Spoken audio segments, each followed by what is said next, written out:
kita menuntut DPR agar mempercepat untuk RUU perampasan aset, di mana hari ini mereka digaji dengan tinggi, tapi kebijakan-kebijakan yang harusnya pro terhadap rakyat dia tidak lakukan.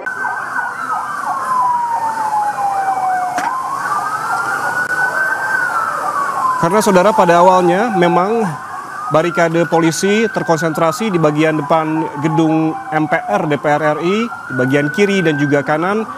Baik barikade polisi maupun barikade beton disiagakan di bagian depan gerbang gedung MPR DPR RI. Namun di bagian belakang, tadi laporan dari jurnalis Kompas TV Zefanya Situmeang, tidak tampak ada barikade polisi di gerbang Pancasila maupun tidak tampak ada barikade beton begitu untuk menghalangi massa untuk masuk ke wilayah ataupun lingkungan gedung MPR DPR RI, sehingga massa dengan mudah begitu melempari bagian dalam maupun bagian pintu masuk sepeda motor, melempari dengan batu, melempari dengan botol tadi yang saya lihat, dan juga sebagian berhasil masuk melalui ataupun menerobos palang pintu sepeda motor lingkungan gedung MPR DPR RI. Dan untuk mengetahui situasi terkini, kita langsung bergabung dengan jurnalis Kompas TV Zefanya Situmeang yang memantau langsung di lokasi, tepatnya di gerbang Pancasila. Zefanya, tampaknya saat ini kondisi semakin tidak kondusif. Apa yang tengah terjadi? Apa yang memantik massa merangsek masuk pada saat ini, Zefanya?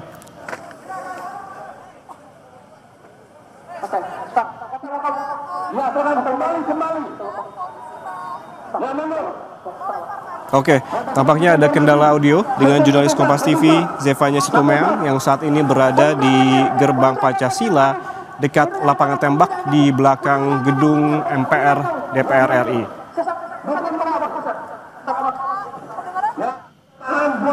Namun saudara, bisa kami jelaskan bahwa saat ini polisi yang sebelumnya telah memberikan keterangan bahwa pada demonstrasi hari ini akan menurunkan sekitar 1.250 personel yang memang disebar di sejumlah titik, baik di bagian depan gerbang gedung MPR DPR RI maupun di bagian belakang.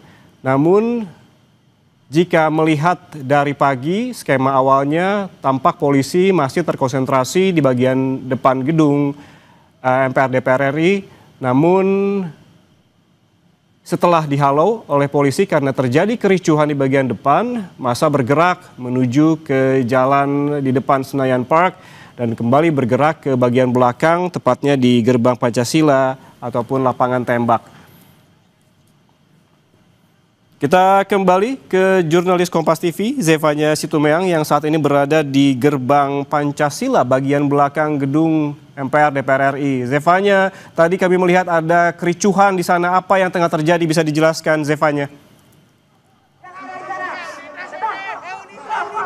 Ya, Yan.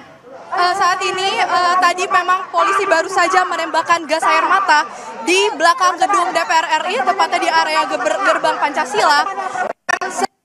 Saat tadi yang memang kondisinya sudah cukup rusuh di area belakang, tapi memang sejumlah massa tadi yang sudah mulai melempar-lemparkan sejumlah atribut ini sudah bergerak menjauh begitu ya dari gerbang Pancasila. Saat ini memang mahasiswa masih terus mengorasikan karena memang tadi mereka juga sempat mengingatkan kepada massa agar tidak terprovokasi dengan adanya provokator.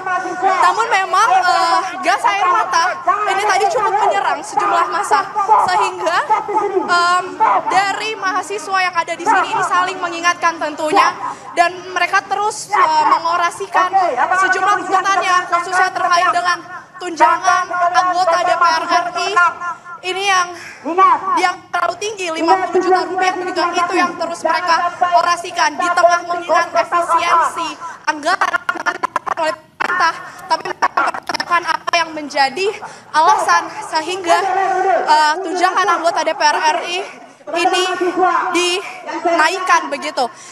Saya akan bertanya ke salah satu mahasiswa yang sedang merapatkan barisan di sini. Mas, boleh bertanya sebentar, namanya siapa? Umar, Kak.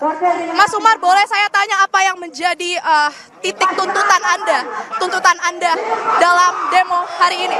Oke, baik.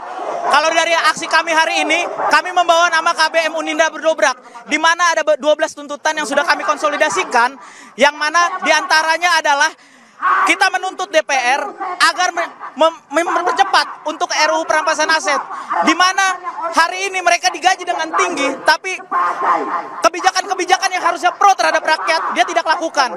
Namun mereka mempercepat RUU yang pro terhadap oligarki sehingga mementingkan kepada oligarki itu sendiri. Dan apalagi Mas, yang saya sempat mendengar dari tadi orasinya ini terkait dengan tunjangan DPR RI yang terlalu tinggi. Apakah ini menjadi salah satu titik berat juga yang akan Anda tanyakan? Oh iya, benar. Kalau dilihat dari gaji DPR yang sangat tinggi, hari ini kami kampus pendidikan yang dimana banyak sekali guru honorer, pendidik-pendidik di Indonesia, yang mana masyarakat Indonesia yang anak-anaknya dari SD sampai perguruan tinggi itu masih banyak yang sulit mendapatkan akses pendidikan, di mana juga ada guru yang masih digaji di bawah 1 juta yang sangat tidak layak untuk melanjutkan hidup. Tapi Dewan Perwakilan Rakyat ini yang kerjanya kita lihat hanya joget, yang kerjanya hanya tidur, dia melakukan seenak-enaknya, melakukan kebijakan-kebijakan yang menurut kehendak partai atau berpro terhadap oligarki. Baik, lantas apa yang menjadi harapan Anda dengan melakukan demonstrasi pada hari ini di gedung DPR RI? Apakah ada harapan yang mau disampaikan? Harapan kami, perwakilan dari DPR hadir menemui masa aksi, karena kemarin statement daripada Bu Puan Maharani mengatakan silakan datang ke gedung DPR, pintu terbuka lebar untuk menyampaikan kritik dan saran. Maka hari ini kita yakinkan, kita datang di sini dibuka, namun kita lihat bersama-sama kita dibenturkan dengan pihak kepolisian, seperti itu. Ini apakah setelah hari ini akan ada aksi demonstrasi lagi? Karena kabar 28 Agustus ini akan demonstrasi. Kalau untuk turun aksi, kami akan terus bersama dengan Barisan Rakyat, karena kami juga kami mahasiswa memiliki bidang perguruan tinggi. Maka dari itu, ketika pemerintah tidak pro terhadap rakyat, kami Barisan Rakyat itu sendiri.